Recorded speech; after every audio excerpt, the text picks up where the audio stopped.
जय जगन्नाथ। आज मुझे आपको छेचा पियाज कर देखी।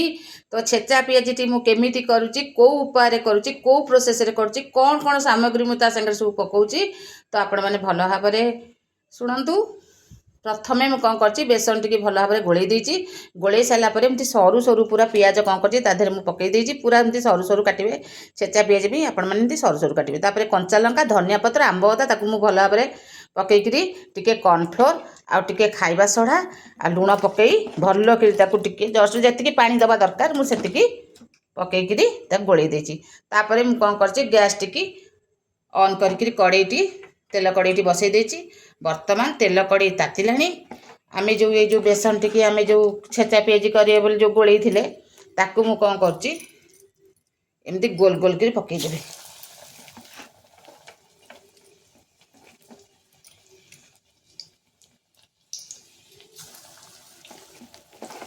एमती गोल गोल कर पकई तापर कौन करिया ताकू टिके अल्प टिके जस्ट हैला परे से दी थर पड़िबो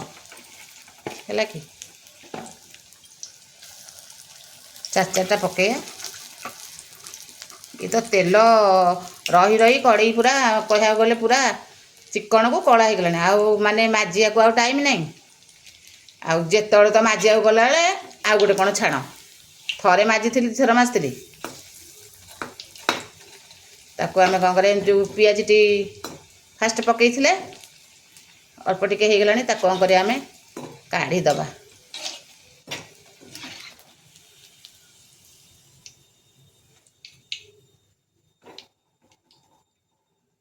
गोटे पात्र को काढ़ीदबा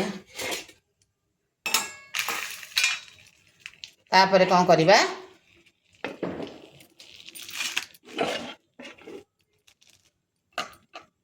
आपको कौन करिया टिके जस्ट एमती छेचा पियाजी तो एमती माड़िकी आउ थरे पकईदबा।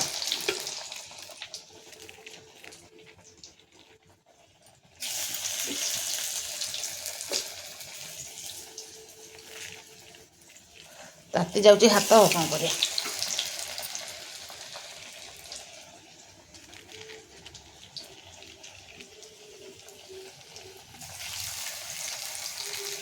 गोटे हाथ में वीडियो कले कौन पूरा ठीक से होची जड़े धरब जड़े करदेव ठीक आ गोटे हाथ में धरती गोटे हाथ में कर ना तो मुझे सब देखी था केतटा पियाज पकई कौन पड़े कि चार्टा पियाज पकई पियाज विश्वास करेंगे कौ साइज पियाज पकई देखिए आपन देखो देखे दूसरी यही साइज पियाज चार पाँचटा खंडे पकई कंचा लंका 8-10टा खंडे आउ एमती धनिया पत्र टिके तापर आवश्यक अनुसार लुण एमती पकई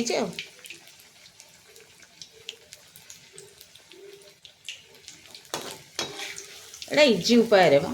समस्ते कौन खाली शिखी था माँ पेटरू समस्ते उपाय थिले सबू जना।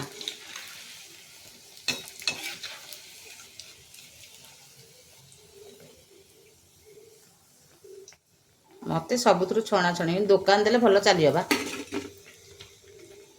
गोटे भावुँ गोटे बिजनेस करी घर आग तड़िकी देवे जा देखु छेचा पियाजी पूरा रेडी आपू टिके मुढ़ी रे खिया हब